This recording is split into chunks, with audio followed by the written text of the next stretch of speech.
नाजरीन, क्लूर कोर्ट से खबर शामिल करेंगे कि बक्कर की तहसील क्लूर कोर्ट में यूटिलिटी स्टोर नंबर 1 के मुलाजमीन ने लोगों को जलील करना शुरू कर दिया।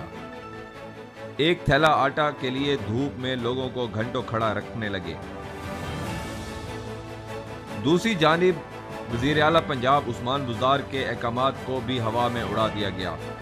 मुल्क में बढ़ते हुए कोरोना केसेस की वजह से हुकूमत ने कोरोना SOPs पर सख्ती से अमल करने के अहकामात जारी कर रखे हैं, लेकिन क्लूर कोर्ट में कोरोना SOPs की धज्जियां उड़ा दी गईं। नाज़रीन, स्क्रीन पर देखा जा सकता है कि किसी एक शख्स ने भी ना मास्क पहना हुआ है, ना समाजी फासले को मद्देनजर रखा गया है।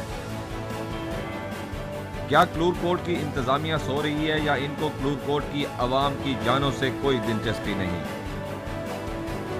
डिप्टी कमिश्नर बक्कर और असिस्टेंट कमिश्नर क्लूर कोर्ट फौरी तौर पर अहकामात जारी करें कि कोरोना SOPs पर मुकम्मल अमल दरामद करवाया जाए और खिलाफ वर्जी करने वालों के खिलाफ सख्त कानूनी कार्रवाई की जाए ताकि बहुत सी इंसानी कीमती जानों को बचाया जा सके।